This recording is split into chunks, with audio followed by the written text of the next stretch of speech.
Gimana hukumnya memberi hutang kepada orang minjam tapi berkali-kali nggak pernah bayar? Apakah kita termasuk orang yang menzolimi dengan tidak mendidik orang tersebut menjadi mandiri? Karena sepertinya tak pernah mandiri dan tidak berniat untuk melunasi. Ayat yang paling panjang dalam Al-Quran, surat Al-Baqarah 282, satu lembar. Bukan tentang puasa, bukan tentang sholat, bukan tentang baca Quran, bukan tentang zikir, tapi ayat yang paling panjang tentang bayar hutang. Sholatnya banyak, puasanya banyak, zikirnya banyak, baca Qurannya khatam, tapi kalau bayar utang tak dibayar, di akhirat kau akan cari dia. Oleh sebab itu ada orang mati syahid. Oh, mati syahid. Orang mati syahid nggak merasakan sakratul maut. Orang mati syahid nggak merasakan azab kubur. Orang mati syahid tidak merasakan hisab. Orang mati syahid langsung masuk surga. Ilat dain, kecuali hutang. Makanya kalau ada orang menagih hutang, itu dia bukan pelit, dia sedang menyelamatkan saudaranya dari makan haram. Makanya datang ke rumah dia. Habis pengajian nih langsung datang. Assalamualaikum, waalaikumsalam. Kau mau menagih ya? Aku bukan mau menagih, tapi menyelamatkanmu, anak cucumu, istrimu, tetanggamu dari makan haram. Ya ayyuhalladzina amanu, hai orang-orang yang beriman, hai orang yang percaya bahwa setelah mati dia akan hidup lagi menghadap Allah. Idza tadayantum bidainin, kalau kau menjalin transaksi hutang piutang, ila ajalim musamma, sampai ke batas waktu tertentu, faktubuh, tulis, saya pinjam kepada kamu 500.000, akan saya bayar pada bulan Mei. Tahunnya jelas. Banyak juga bulan Mei, maybe yes, maybe no. Bulan berapa? Bulan Mei tahun 2020. Oke. Sekarang bulan Maret. Maret, April, 1 Mei 2020 datang tagih. Kapan kau bayar? Mohon maaf, aku nggak bisa, istriku baru meninggal, anakku pun sakit. Itu jangan kau cerita panjang lebar, tak tahan air mataku mau menetes. Kalau dia dalam kesulitan, fanaziratun ila maisarah, tunggu sampai dia lapang. Maisarah artinya lapang. Tunggu sampai dia lapang. Setelah dia lapang, datang lagi bulan Juni. Kapan kau bayar? Aku belum bisa. Nampaknya lebih banyak ongkos minyak aku daripada uang yang kutagih. Yang paling bagus, wa anta saddaqu khairul lakum, kau sedekahkan itu lebih baik. Karena aku pun makin datang makin kumat darah tinggiku, kolesterolku pun makin naik. Jadi untuk yang 500.000 itu ku sedekahkan aja, ambil. Tapi yang menghafal ayat ini yang ngasih pinjaman, bukan yang minjam. Sekarang banyak salah hafal, yang minjam pula yang hafal. Begitu kita tagih, kapan kau bayar? Wa anta saddaqu khairul lakum, kau sedekahkan itu lebih baik. Itu ayat aku, ayat kau 8282. Tanya sekarang orang salah hafal ayat. Jadi dalam Islam hutang piutang adalah ajaran tolong menolong, tertulis dalam Quran. Namanya fikih muamalah. Ada fikih ibadah, sholat, zakat, puasa. Ada fikih jihad, jihad fisabilillah. Ada namanya fikih muamalat. Hutang piutang, gadai menggadai, pinjam meminjam, murabahah, mudharabah, bagi hasil. Maka hutang piutang ini cara tolong menolong, jangan sampai dihilangkan. Tapi kalau tidak mendidik, maka Islam bukan agama yang memanjakan orang. Ada anak yang kurang ajar kepada orang tuanya. Bagaimana caranya berbakti kepada orang tua yang telah wafat? Apakah anak ini masih dapat ampunan Allah Subhanahu wa taala? Datanglah seorang bapak mengadu kepada Umar bin Khattab. Assalamualaikum Khalifah Amirul Mukminin Umar bin Khattab. Waalaikumsalam. Ini anak saya kurang ajar, tolong dihajar dulu. Kata Umar bin Khattab orangnya bijaksana, dia tidak mau main pukul. Dia tanya dulu, kenapa kau kurang ajar pada bapakmu? Hai Umar bin Khattab, kata anaknya, ya, apakah seorang anak itu punya hak terhadap bapaknya? Ya. Apa hak anak? Mencarikan ibunya yang solihah, memberikan nama yang baik, memberikan makanan yang halal. Itu hak anak. Kata anaknya, ibuku tidak baik, makanku tidak halal, namaku pun tak baik. Apa kata Nabi kepada bapaknya? Apa kata Umar kepada bapaknya? Laqad aqaqtahu qabla an ya'aqqa alaik. Sebelum anakmu durhaka kepadamu, kau sudah durhaka duluan kepada anakmu. Jadi kalau begitu, ada anak durhaka, ada bapak ini jangan sampai anak bapak tahu. Nanti dia pulang, anak durhaka kok. Dia senyum, kau bapak durhaka. Ibunya tak baik, namanya tak baik, makannya tak baik. Kasih dia nama yang baik, kasih dia makan yang halal. Kadang-kadang kenapa otaknya tak lurus? Karena makannya tak halal. Dikasih dia makan riswah, makan sogok, makan haram. Kenapa kau kasih makan haram? Gimana lah Pak Ustadz, yang haramnya aja pun payah. Astagfirullah. Allah sediakan alam semesta begitu banyak yang halal. Kenapa kau kasih dia makan haram? Jangan pernah kasih anak makan haram. Pesan kakek saya, datuk saya, kalau bahasa kampungnya grandfather. Cucuku 40 orang, yang satu ini jangan sekolah umum. Maksudnya saya tak dikasih sekolah umum, maka saya tak pernah sekolah umum. Sekolah ibtidaiyah, sanawiyah, aliyah, al-azhar, Maroko, Sudan. Tak pernah sekolah umum. Cucuku yang ini jangan sekolah umum, jangan kasih makan haram, nanti otaknya gelap. Cucuku yang ini jangan kalian kasih makan haram, nanti otaknya gelap. Pesan itu disampaikan almarhumah mak saya ke saya. Kau pun nanti anak kau jangan kau kasih makan haram, nanti otaknya gelap. Kalau sudah otak gelap, tak bisa membedakan mana tiang, mana orang, sifatnya kepala kita. Nah, jangan sampai anak kita durhaka gara-gara kita bapak yang durhaka. Kalau anak sudah durhaka, meninggal orang tuanya, setelah itu dia bertobat, bagaimana cara minta ampunnya? Maka dia bersedekah. Mana dalilnya? Seorang sahabat datang menjumpai Nabi. Ummi matat, ibu saya sudah meninggal. Afa atasaddaqu anha, kalau saya bersedekah, apakah pahalanya sampai kepada almarhumah ibu saya? Kata Nabi, tasaddaq, bersedekahlah, sedekahmu sampai. Maka wahai anak-anak durhaka yang sudah mati ibu dan bapakmu, maka datang kau habis pengajian ini langsung ke tempat anak yatim, panti jompo, sekolah-sekolah, pondok pesantren. Tanya Pak Kiai, Pak Kiai, apa yang kurang di pesantren ini? WC. Karena pesantren santrinya 1000, WC-nya 2. Bayangkan panjang antriannya. Berapa yang keluar dalam celana?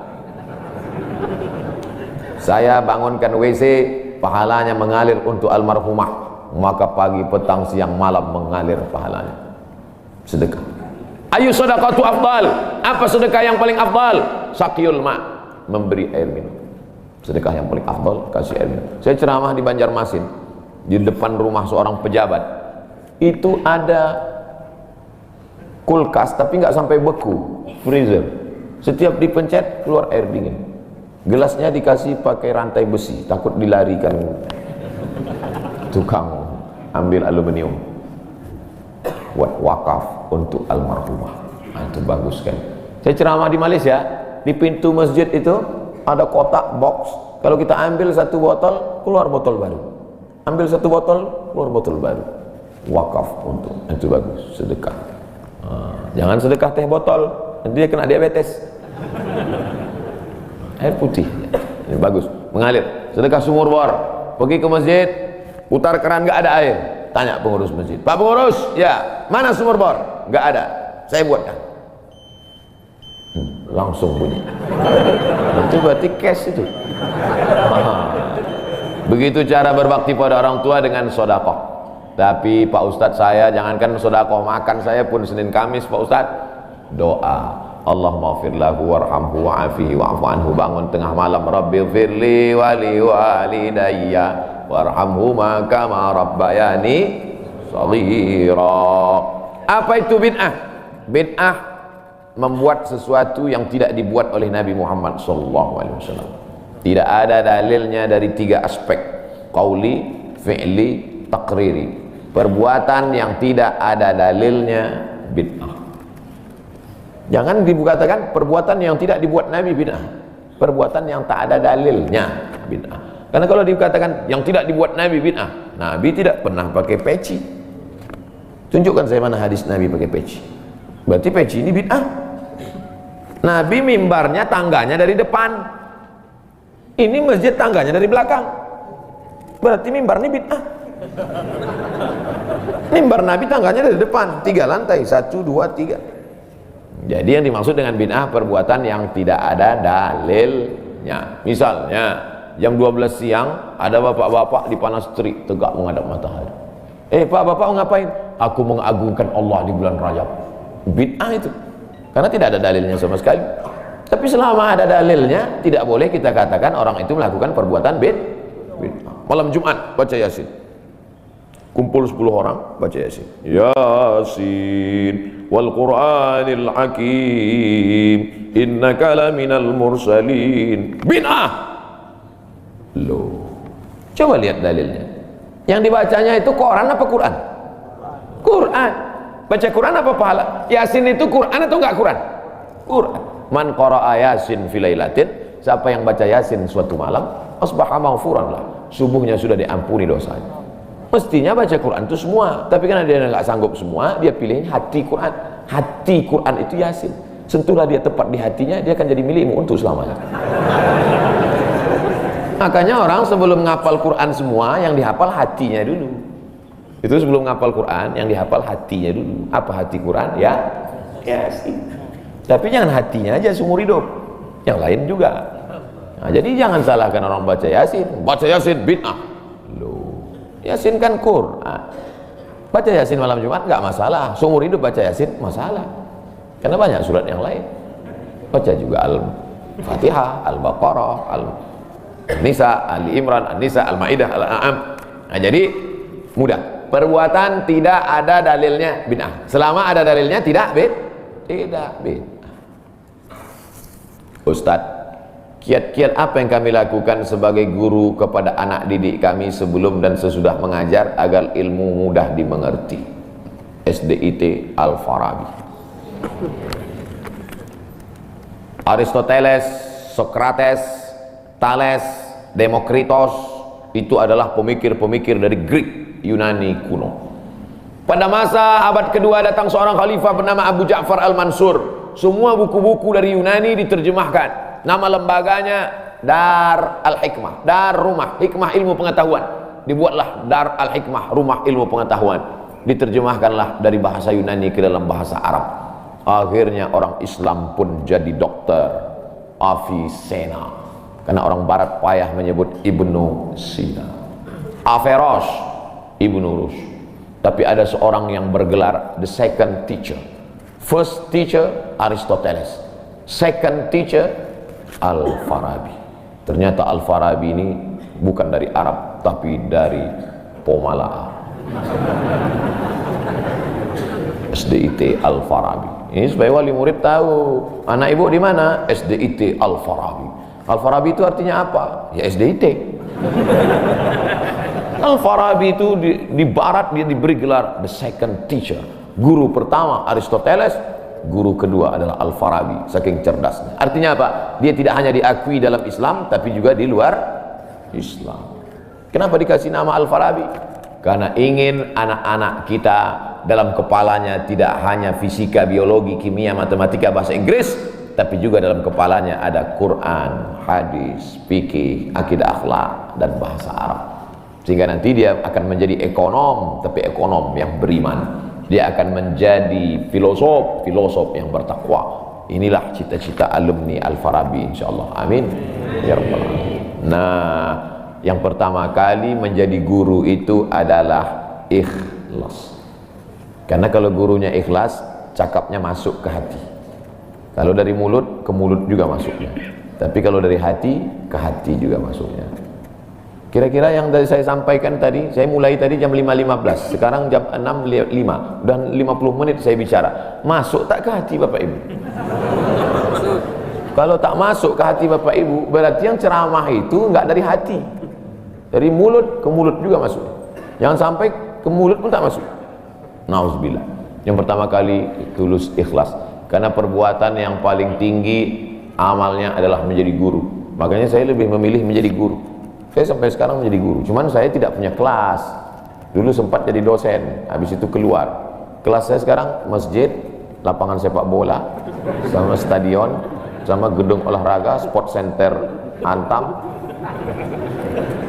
Saya mengajar tidak lagi terbatas oleh dinding kelas, semua tempat menjadi tempat mengajar. Guru yang pertama harus ikhlas, yang kedua tingkah laku perbuatannya guru digugu dan ditiru. Guru itu dari mulai cara minumnya aja diikut orang. Guru minumnya tangan kiri, yang minum tangan kiri itu setan.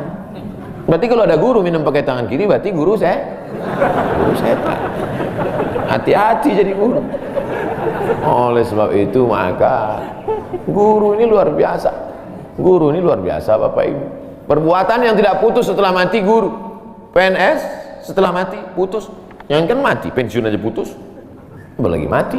Tapi guru, saya dulu punya dosen, kata dia saya ini lulus hakim, tapi kemudian saya tinggalkan hakim, saya pilih jadi guru. Kenapa gitu Pak dosen? Karena kalau saya jadi hakim, 1 tahun ada 10 perkara, 10 senang kepada saya, 10 benci. Yang menang senang, yang kalah benci. Tapi menjadi guru, tidak akan ada murid saya yang benci kepada saya. Betul. Guru SD saya, berapa kali kepala saya diantukkannya ke tiang. Asal pelajaran saya nggak dapat, diantuk. Begitu reuni, saya cium tangannya. Saya nggak sakit hati, ingat aja dikit. Datang saya belikan hadiah, saya cium tangannya, meleleh air mata saya. Betul, menjadi guru itu adalah nikmat. Maka saya pilih jadi guru. Guru nggak ada pensiunnya. Saya sampaikan sampai mati saya tetap menjadi guru. Oleh sebab itu maka guru ini luar biasa. Guru pahlawan tanpa tanda jasa. Oleh sebab itu menjadi guru. Oh, tapi jangan gara-gara ini semua pegawai Antam keluar mau jadi guru.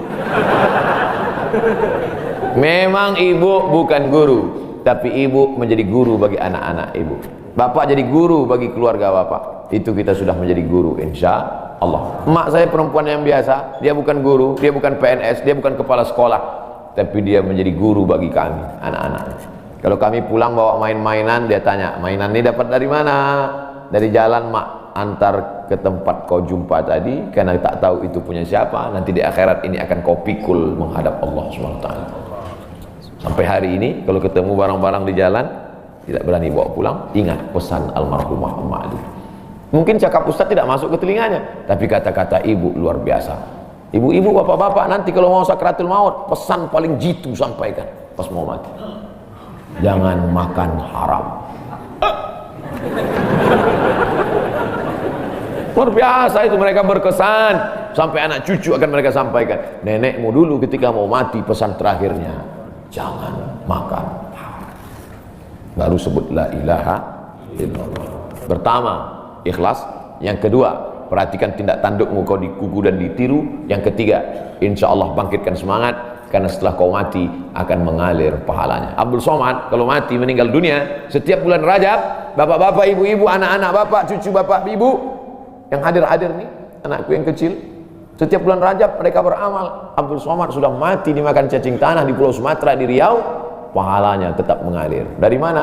Dari Pomala. Bismillahirrahmanirrahim. Assalamualaikum Ustaz. Waalaikumsalam. Apa tips cara meraih kesuksesan yang berkah di masa muda?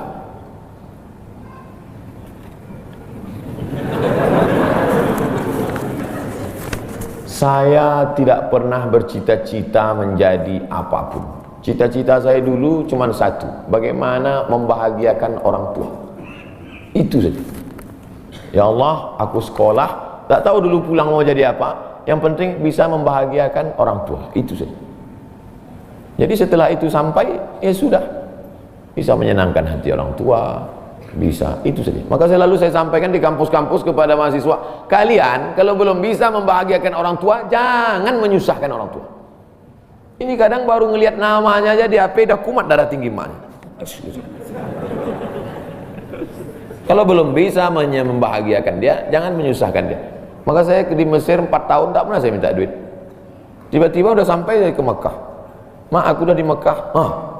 Dari mana kau dapat ongkos? Ada tabunganku sikit-sikit.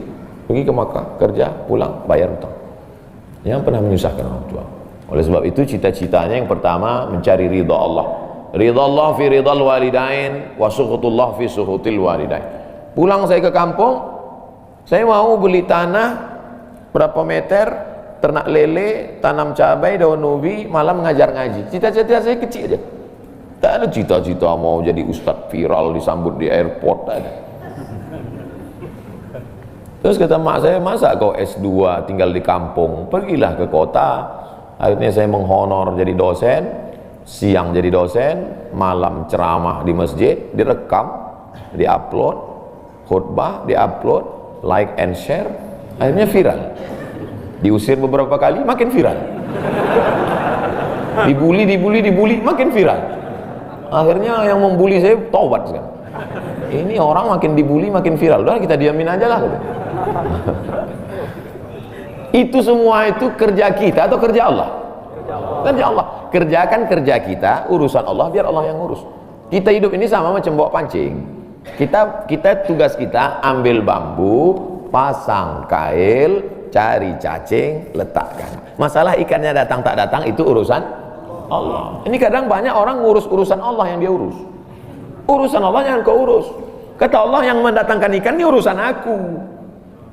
10 pancing pasang, itu urusan kita. Tarik pancing satu, cacingnya hilang. Cari pancing satu, kailnya hilang. Cari pancing satu, talinya hilang. Yang ke-10, bambunya hilang. Marahkah kita? Tidak. Karena urusan kita sudah selesai. Serahkan urusan Allah. Pulang ke rumah, rupanya Allah mau kasih kita bukan ikan mentah, tapi ikan masak.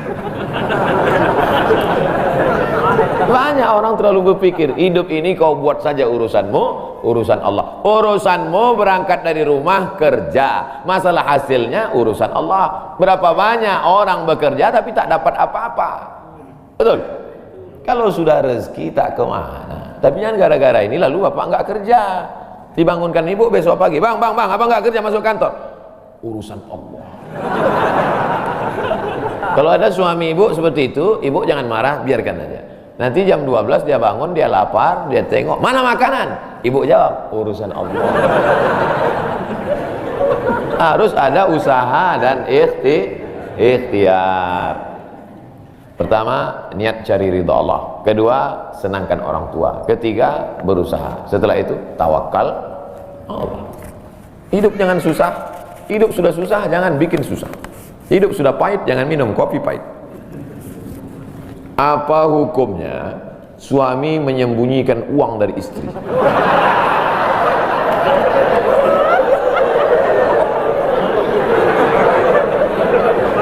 Bang, kata istrinya.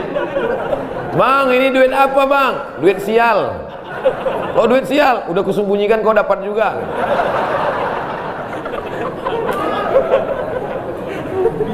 Bapak menikah sama ibu, ibu menikah sama bapak. Apakah hartanya jadi satu atau harta masing-masing? Mereka mau hartanya jadi satu dan bapak ketakutan. Itu yang saya baca. Sekarang kita baca ayatnya. Walakum nisfu ma taraka azwajukum illam yakul lahunna walad. Kalau istrimu meninggal, kau dapat 50% hartanya kalau tidak ada anak. Fa in kana lahunna waladun, kalau dia punya anak, falakumur rubu'u, kamu dapat 25%. Sekarang saya tanya, hartanya nyatu atau pisah?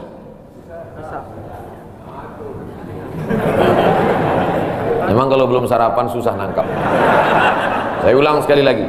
Walakum nisfu ma taraka azwajukum. Hai para suami, kamu dapat setengah harta istrimu kalau tidak ada anak.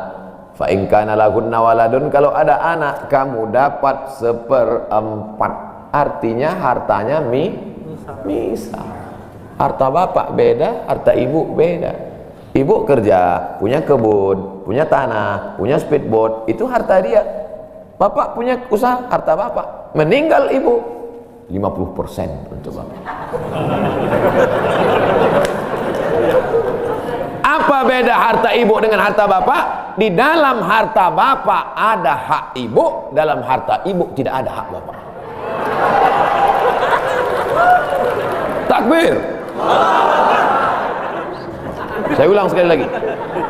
Ibu menikah dengan bapak, bapak menikah dengan ibu, ibu bawa harta, bapak bawa harta. Bedanya apa? Dalam harta bapak ada hak ibu, dalam harta ibu tidak ada hak bapak. Kenapa dalam harta bapak ada hak ibu? Karena bapak wajib memberi nafkah. Kewajiban bapak 5. Pertama, kasih makan. Kedua, kasih pakaian. Ketiga, kasih tempat tinggal. Keempat, kasih pendidikan. Kelima, kasih perhatian. Lebih dari yang ini, itu bukan milik mereka lagi. Jelas? Ini ada sekarang suami setelah menikah, pas dilihat surat apa semua, tak ada punya dia. Semua atas nama istrinya. Ini orang kalau meninggal, ini tidak kena azab kubur. Karena di dunia sudah terlalu azab dengan istrinya. Dari yang saya sampaikan ini jelas tentang pembagian batasan-batasan harta, jelas? Jelas. Jadi tidak serta-merta setelah menikah, jangan mau anak perempuan kita ditipu laki-laki. Istriku, mana surat mobilmu, mana surat tanahmu, tadi kita sudah akad nikah, semua hartamu, milikku, sorgamu, di bawah tapak kakiku. Oh, tidak begitu. Makanya laki-laki harus ngerti, perempuan juga harus paham. Kalau tidak, sedang main bola aja ada aturannya, statuta. Kalau tidak, akan hancur. Tapi insya Allah jelas. Pak Ustadz minta tolong doakan ibu saya, sudah lama sakit. Nanti kita doakan di akhir majelis. Bukan cuma ibu bapak, ibu-ibu semua kita doakan. Bagaimana niatnya doanya? Bagaimana niatnya doanya? Mandi taubat. Nawaitu, aku berniat ghuslat taubat, mandi taubat. Saya nggak bisa bahasa Arab Pak Ustadz, bahasa Indonesia, bahasa Makassar, bahasa Jawa, bahasa Batak, bahasa Mandailing, bahasa Aceh. Saya niat mandi taubat karena Allah Ta'ala. Bagaimana cara mandinya Pak Ustadz? Seperti mandi wajib, basah dari ujung rambut sampai ke ujung kaki. Di mana mandinya Pak Ustadz? Di laut bisa. Kolaka ini 30% saja daratan Pak Ustadz, yang 70 adalah lautan. Nah, mandi di laut. Apalagi kalau sampai ke tengah laut, bukan cuma dosanya hilang, orangnya hilang sekali.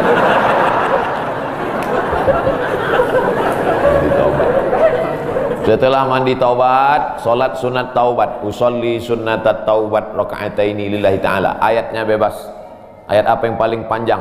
Hafal kau amma yatasaalun? Tidak. Wadduha? Tidak. Kulhu? Hafal apa aja kulhu. Di sujud terakhir banyak berdoa.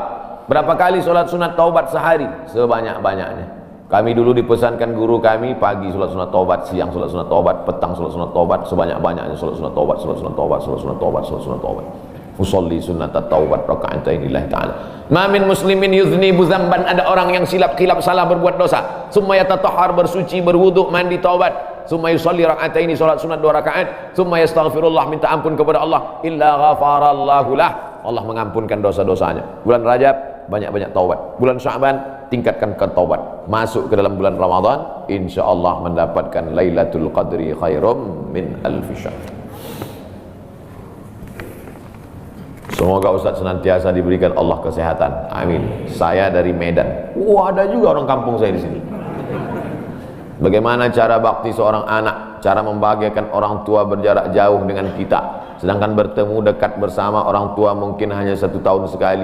Idul Fitri saja. Karena harus bekerja di PT Antam Tbk Sulawesi Tenggara. Ada sesuatu yang tak bisa kita bayar dengan uang. Tak bisa dibayar dengan uang. Yang bisa merasakan ini orang yang orang tuanya sudah meninggal. Yang masih hidup tak bisa. Lam ya'rif man lam yadhuq, yang tak pernah merasakannya tak bisa menceritakannya. Karena tak bisa dirasakan. Setelah orang tua itu tak ada, barulah kita rasa dunia ini hampa, tak ada gunanya. Duit itu tak ada gunanya, mobil itu tak ada gunanya, rumah itu tak ada gunanya, apapun tak ada gunanya. Waktu dapat saya gelar doktor dari Sudan, pulang saya ke rumah, tak ada guna, tak bisa lagi diceritakan. Dulu apapun yang dapat diceritakan, mak, aku dapat sorban dari mak, aku dapat peci. Setelah pulang dari Brunei, dapat gelar visiting profesor di Universitas Islam Sultan Syarif Ali, tak ada gunanya, hampa. Paling-paling ditulis di baleho aja, profesor, doktor, untuk menunjukkan bahwa kita bukan ustadz kaleng-kaleng. Nanti setelah dia tidak ada, barulah kau cari mana kain yang pernah dia pakai dulu, mana sajadah yang dulu dia pakai waktu sholat, di mana dia dulu sering duduk. Bekas tempat duduknya aja pun bisa menghilangkan rindu. Bekas tempat dia duduk dulu, tempat dia duduk makan kacang sambil minum teh, duduk kau di situ bisa menghilangkan rindu. Quran yang dia baca dulu lengkap dengan rehalnya, bangun kau tengah malam, kau bentang sajadah, duduk kau di situ, kau buka Quran yang dia baca dulu, hilang rindu. Tapi setelah dia tak ada, makanya mumpung dia masih ada, ciumlah tangannya, peluklah badannya, ciumlah keningnya. Kalau kau ada duit, kirimlah. Tak bisa, karena cari makan jauh Pak Ustaz, mesti terbang dari Sumatera sampai kemari. Apa boleh buat? Memang begitu kondisi ekonomi kita sekarang. Allah tidak marah, tapi kalau kau mampu, kirimlah. Siapa orang yang kira-kira bisa digaji, dibayar untuk memasakkan dia di rumah? Berkirimlah. Karena sampai masanya nanti duit yang banyak itu tidak ada gunanya. Sebanyak apapun kau simpan, tak ada rasanya lagi, hampa, tak ada gunanya. Maka mumpung dia masih ada, Idul Fitri paksa-paksakanlah pulang. Mahal tiket pesawat, tabunglah, teleponlah. Masih ada dia menyambut teleponmu, berikan HP yang kira-kira lama dia pakai, tinggalkan. Mak, ini chargernya, ini handphonenya, ini baterainya, persiapan kalau rusak pasangkan di sini. Nanti kalau aku telepon, sampai masanya nanti handphonenya berbunyi tapi tak ada yang mengangkat. Selagi dia masih ada, senangkanlah hatinya, kirimkanlah kain. Kain itu tidak akan dia pakai, tapi insya Allah menyenangkan hati dia. Ketika hatinya lapang, lapang rezeki. Ketika hatinya senang, senang hidup. Tapi kalau sudah hatinya sempit, meleleh air matanya rindu karena tak pernah kau telepon, disitulah awal azab Allah datang. Kau akan berenang dalam kesengsaraan. Mudah-mudahan Allah mengampuni dosa kita semua, dosa ibu bapa. Ala hazihi niyah al-fatihah. A'udzubillahi minasyaitonir rajim. Bismillah. Alhamdulillah. Ar-Rahmanir Rahim. Maliki yaumiddin. Iyyaka na'budu wa iyyaka nasta'in. Ihdinas siratal mustaqim. Shiratal ladzina an'amta 'alaihim ghairil maghdubi 'alaihim waladdallin. Amin. Rabbana ighfir lana dzunubana, ampunkan dosa kami ya Allah. Wa li abaina, ayah kami ya Allah. Melepuh kulitnya untuk menyekolahkan kami, tak dapat kami balas budi baiknya ya Allah. Wa li ummahatina, ummah kami, 9 bulan 10 hari kami dikandungnya, 2 tahun kami disusukannya, mengalir darahnya dalam badan kami, tak dapat kami balas. Tak dapat kami balas kebaikannya, sekali teriakannya saat mengeluarkan kami ke alam yang fana ini. Tak dapat kami balas kebaikannya ya Allah. Kalau dia masih hidup, sahih jasadaha, sehatkan badannya, qawi imanaha, kuatkan imannya, ar-rahmazuk hal istiqamata, berikan dia istiqamah dalam iman dan Islam. Kalau dia sudah meninggal dunia, lapangkan kuburnya ya Allah. Nawwir qabraha, terangkan makamnya ya Allah. Allah maj'al qabraha radatan min riyadil jinan, jadikan kuburnya salah satu dari taman-taman surga. La taj'al qabraha hufratan min hufarin niran, jangan jadikan kuburnya salah satu dari lubang neraka ya Allah. Allah maj'al abana'ana barina liwalidiha, jadikan anak-anak kami anak-anak yang berbakti kepada orang tua. Allah mahfazhum min kulli su' wa syarr, jaga anak-anak kami dari segala perbuatan maksiat dan dosa ya Allah. Rabbana zalamna anfusana, kami sudah banyak buat silap salah dan dosa. Wa illam taghfir lana, kalau kau tidak mengampuni dosa kami, wa tarhamna, kalau kau tidak merahmati kami, lanakunanna minal khasirin, sudah lama kami jadi orang-orang yang merugi. Allah maj'alna minat tawabin, jadikan kami orang yang bertaubat di bulan mulia ini ya Allah. Waj'alna minal mutatahhirin, jadikan kami orang yang mensucikan hati. Waj'alna min ibadikas salihin, jadikan kami hamba-hambamu yang salih. Allah maj'al akhira kalamina inda intihai ajalina, kalau ajal kami sampai, malaikat maut tiba mencabut nyawa kami, jadikanlah yang terakhir keluar dari mulut kami la ilaha illallah Muhammadur Rasulullah SAW, kalimatu haqqin 'alaiha nahya, dengan itu kami hidup, wa 'alaiha namutu, dengan itu kami mati, wa biha nu'azu, dengan itu kami nanti akan dibangkitkan di padang mahsyar. Rabbana atina fid dunya hasanah wa fil akhirati hasanah wa qina adzabannar. Wa sallallahu ala sayyidina wa maulana Muhammad wa ala alihi wa sahbihi wa sallam, walhamdulillahi rabbil